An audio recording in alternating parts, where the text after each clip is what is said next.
नमस्कार, आप देख रहे हैं छत्तीसगढ़ की खास बुलेटिन। मैं हूं आपके साथ पल्लवी जम्वाल। तो आइए नजर डालते हैं आज की कुछ खास खबरों पर। मरवाही उपचुनाव की तैयारी पूरी हो चुकी है। 3 नवंबर को वोटिंग होनी है। जिले के सभी 286 मतदान केंद्रों में मतदान दल रवाना किए गए हैं। सभी केंद्रों में कल सुबह 7 से शाम 6 बजे तक मतदान होंगे। शांतिपूर्ण तरीके से चुनाव पूरा कराने के लिए सभी तरफ सुरक्षा बल और अधिकारियों की ड्यूटी लगाई गई है। कोरोना महामारी को देखते हुए कोरोना संक्रमित या संदिग्ध मरीज जिसकी रिपोर्ट न आई हो, होम आइसोलेशन मरीज भी मत पत्र के माध्यम से अपना मत दे सकेंगे। उपचुनाव को लेकर पिछले करीब 20 दिन से चल रहे प्रचार का सिलसिला भी थम जाएगा।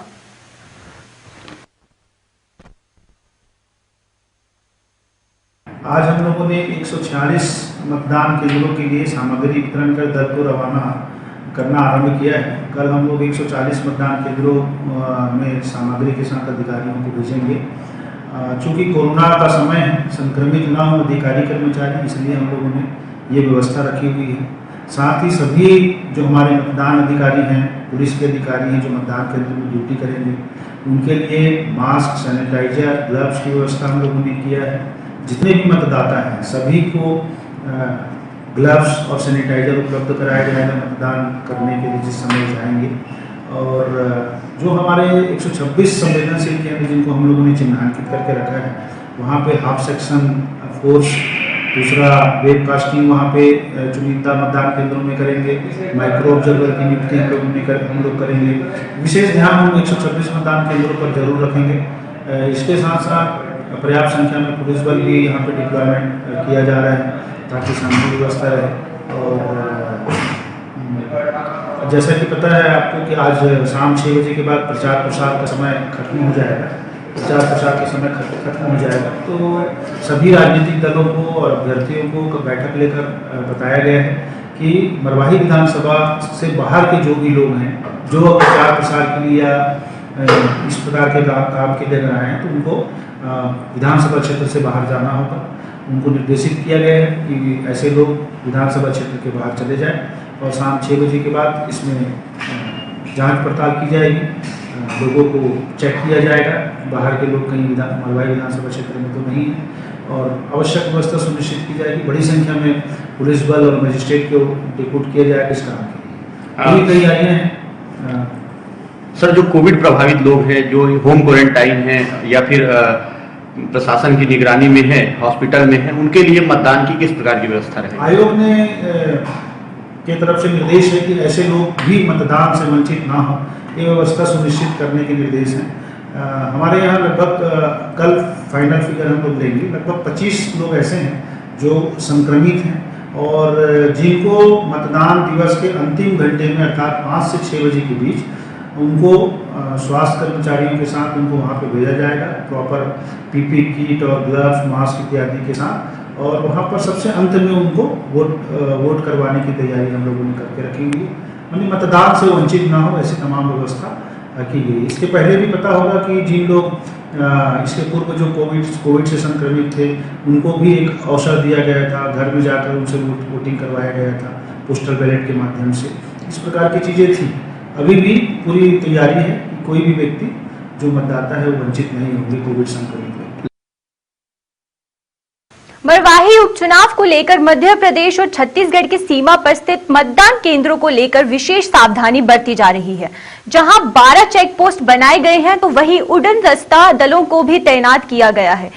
आज कलेक्टर व जिला निर्वाचन अधिकारी डोमन सिंह ने आज दूसरे दिन भी 140 मतदान दलों को रवाना किया, जबकि कल 146 मतदान दलों को रवाना किया गया था। कोविड-19 के संक्रमण के मद्देनजर PPE kit, mask, sanitiser, thermal scanner आदि सहित मतदान दलों और सुरक्षा कर्मियों को रवाना किया गया।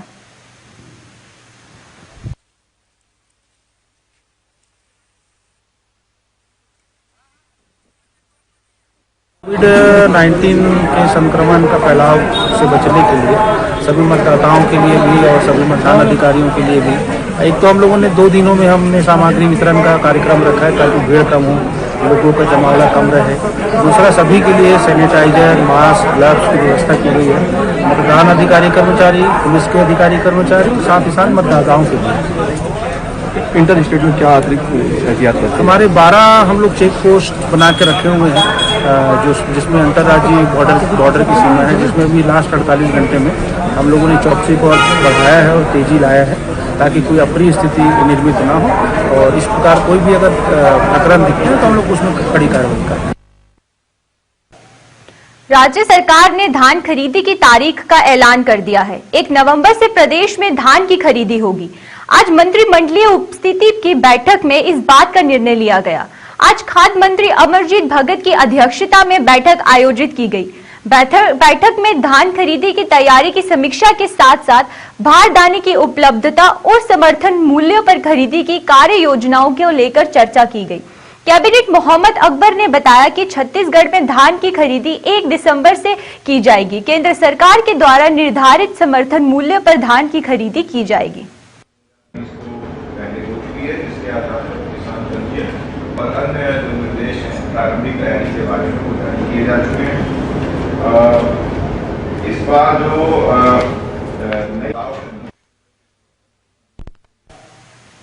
इस दिवाली खंड विभाग खाने पीने की वस्तुओं में मिलावट करने वालों पर कार्यवाही नहीं करेगा।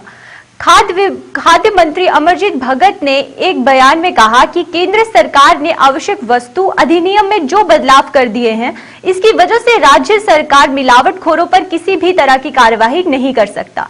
स्वास्थ्य विभाग चाहे तो जनता के स्वास्थ्य को दृष्टिकोण रखते हुए कार्यवाही कर सकता है।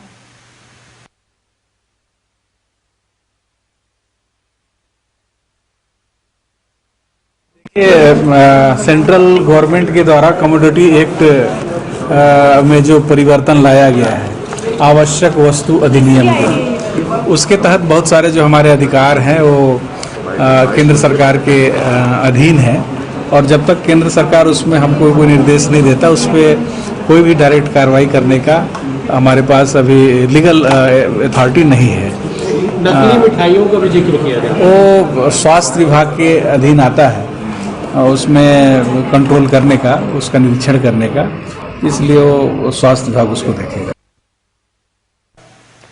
युद्ध और प्राकृतिक आपदाओं की हालत में महिलाओं और बच्चों ही सबसे ज्यादा प्रभावित होते हैं।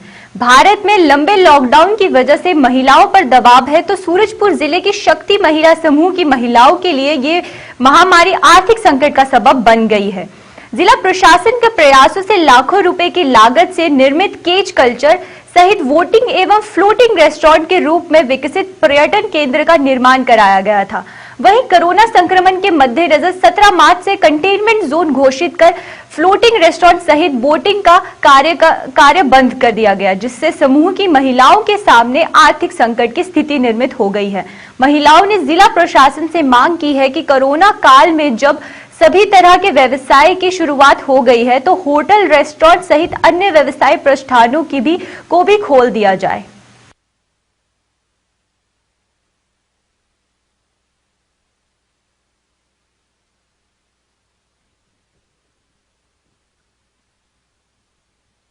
का कार्य मिला है, मैं उसमें लाइफ गार्ड का काम करती हूँ। पहले हम लोग की जब से हम लोग को बोटिंग का कार्य नहीं मिला था, तब से हम लोग की आर्थिक स्थिति बहुत गरीब था।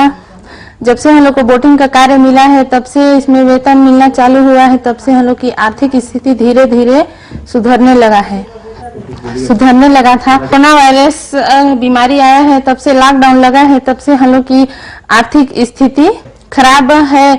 हम लोग जिला प्रशासन से चाहते हैं कि अब पूरा बाजार, दुकानें और बस वगैरह भी चालू हो गया है, तो हम लोग का बोटिंग स्थल भी चालू करवाएं। 14 अक्टूबर 2019 से हम लोग का बोटिंग का कार्य प्रारंभ किया गया था। जब दीपक सर सोनी थे पूर्व कलेक्टर, तब से हम लोग का बोटिंग कार्य चालू हुआ था। इसमें शिव शक्ति महिला ग्राम संगठन में 286 महिलाएं हैं और हम लोग का बोटिंग का कार्य अच्छा चल रहा था। हम लोग को एक माह में लगभग 1 लाख रुपए तक की आमदनी प्राप्त हो जाती थी। जब से कोरोना वायरस का बीमारी आया है, तब से सभी महिलाएं के जीवन में बहुत आर्थिक स्थिति खराब हो गई है। जब से बोटिंग का कार्य बंद हुआ है 17 मार्च 2020 से, तब से लोगों की आर्थिक स्थिति बहुत खराब हो गई है। अब हम लोग जिला प्रशासन से तो यही चाहते हैं कि वोटिंग का कार्य चालू किया जाए ताकि जिला प्रशासन के जितने गाइडलाइन हैं उसका सोशल डिस्टेंसिंग का पालन करते हुए अपना कार्य प्रारंभ करेंगे ताकि हम लोग की आर्थिक स्थिति अच्छी हो जाए।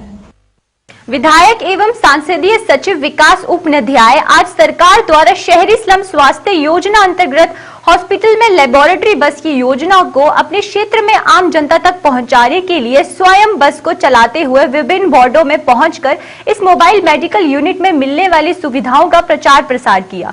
उन्होंने कहा कि भूपेश सरकार की ये योजना पूरे देश में अपनी तरह की एक नई योजना है जिससे स्लम क्षेत्र में जीवन यापन करने वाले आम लोगों को इसका निःशुल्क सीधा लाभ मिलेगा।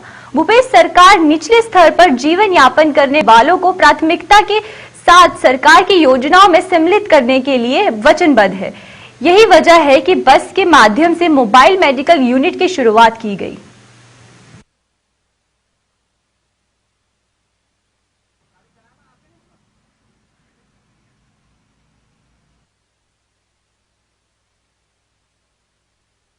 माध्यम से मोबाइल वैन हर उस स्लम में, इस रायपुर राजधानी के और प्रदेश के हर स्लम में जा रही है जहां मुफ्त में 40 बीमारियों का इलाज होगा। बीपी शुगर से लेकर तमाम चीज़ों की जांच होगी और जांच के बाद दवाई भी मुफ्त देने का काम कांग्रेस पार्टी की सरकार, भूपेश बघेल की सरकार में किया जा रहा है। आज पश्चिम विधानसभा के 6 वार्डों में ये आयोजन, इसकी एम्बुलेंस की शुरुआत की गई और देखिए किस प्रकार से महिला बहनें और तमाम वो लोग जो इलाज से वंचित है या छोटी बीमारी के इलाज के लिए जिनको ज़्यादा पैसा लगता था, अब सरकार की योजना के माध्यम से, मुख्यमंत्री स्वास्थ्य स्लम योजना के माध्यम से इन लोगों को फ्री में दवाई भी मिलेगी और इनका फ्री में इलाज भी होगा। उसको लेकर आज शुरुआत की गई है और पश्चिम विधानसभा के तमाम वार्डों में इसकी शुरुआत आज कर दी गई है।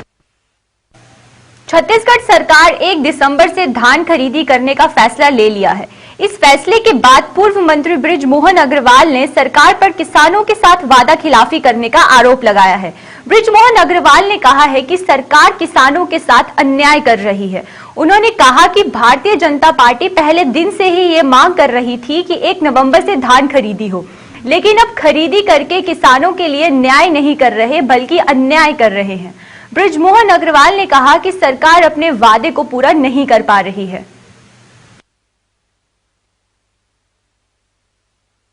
भारतीय जनता पार्टी मांग करती रही है, पूरे छत्तीसगढ़ के किसान संघों ने भी मांग की है कि धान की खरीदी 1 नवंबर से होनी चाहिए, दिवाली के पहले होनी चाहिए।